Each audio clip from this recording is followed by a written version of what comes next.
Assalamualaikum warahmatullahi wabarakatuh.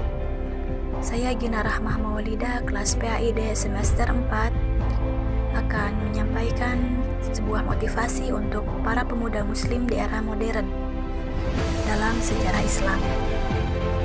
Pembelajaran sejarah Islam mengajak kita untuk memahami dan menghayati kebudayaan Islam yang kemudian menjadi dasar pandangan hidup atau biasa disebut way of life, melalui kegiatan bimbingan, pengajaran, latihan, penggunaan pengalaman, dan pembiasaan.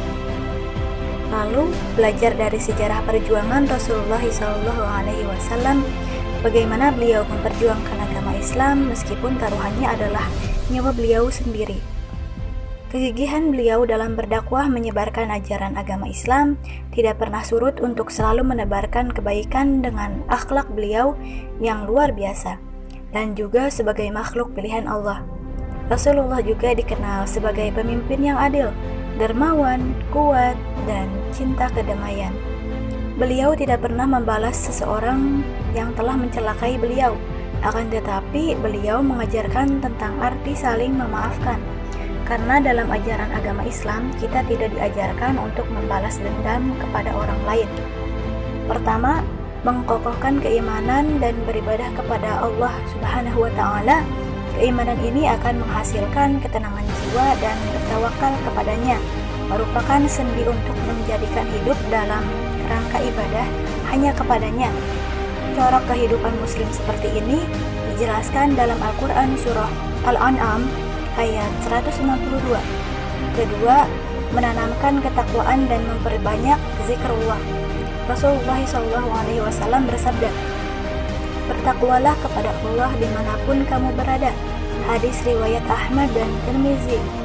Dan beliau menjelaskan bahwa tempat takwa adalah di hati. Hadis riwayat Muslim. Ketakwaan akan mengingatkan manusia yang beriman walau ketika digoda iblis. Quran surah Al-A'raf ayat 201. Ketiga, menanamkan keikhlasan dalam semua perbuatan. Allah menegaskan hal ini dalam surah Az-Zumar ayat 1 dan Quran surah Al-Bayyinah ayat 5. Beliau juga menyuruh kita agar mewaspadai riya.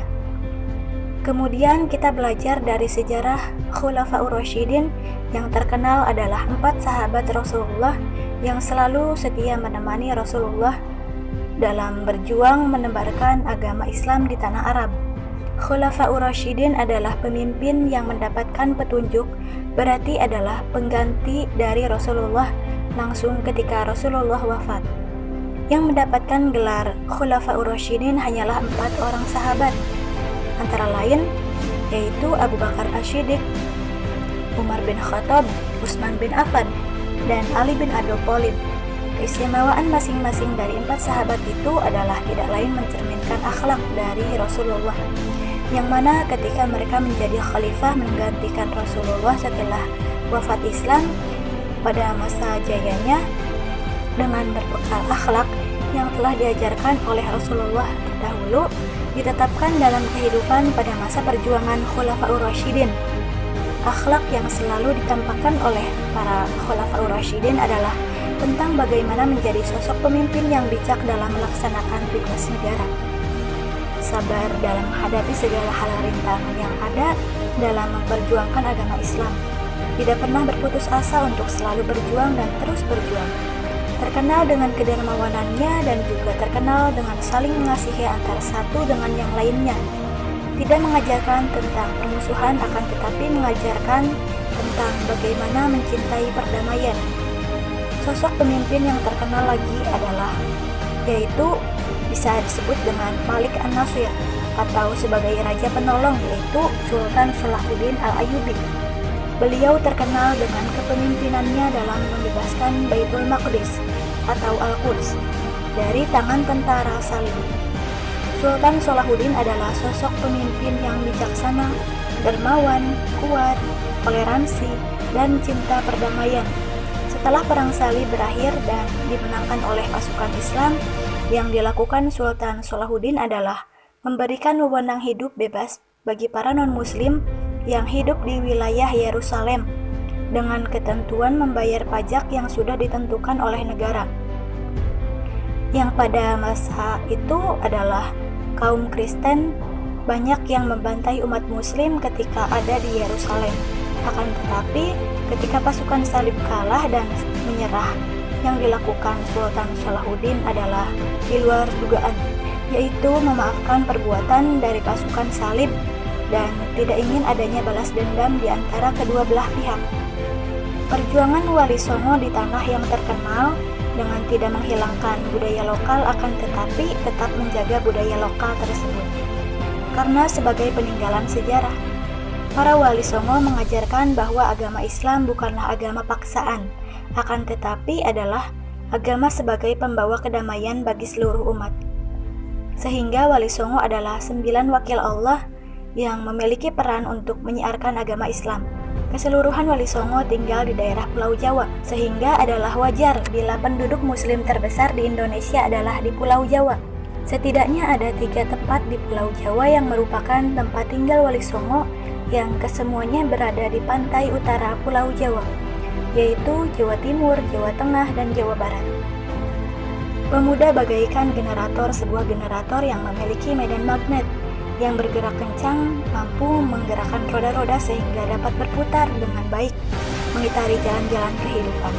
Begitulah seseorang yang mempunyai jiwa penggerak, yang didasari oleh rasa kepedulian dan ikatan batin karena merasa sedih melihat kondisi masyarakat yang lalai akan hakikat hidup, sehingga mereka terbuai oleh impian dan angan-angan semu dalam tidur lelap mereka.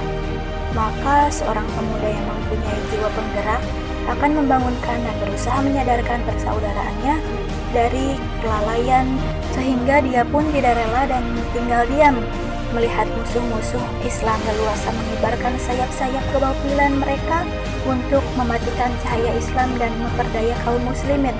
Bahkan ia akan membangkitkan semangat perjuangan dakwah sebagai bukti kecintaan kepada Allah dan Rasul-Nya. Berdasarkan teori yang sudah ada, dapat dianalisa dengan jelas bahwasanya kita harus mencontoh tentang belajar dari sejarah bahwasanya banyak hikmah yang bisa kita ambil untuk menjadi motivasi kita untuk hidup dan terus berjuang membela agama Islam di era modern ini.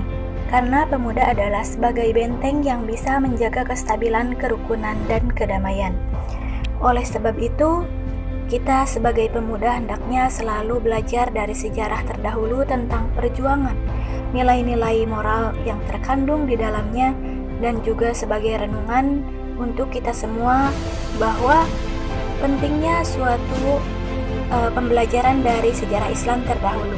Kita harus bisa mengaplikasikan dalam kehidupan sehari-hari guna untuk menjadi insan yang lebih baik. Kata-kata dari Sultan Al-Ayyubi adalah, apabila saya membalas dendam, yang akan timbul adalah kebencian terhadap kedua belah pihak.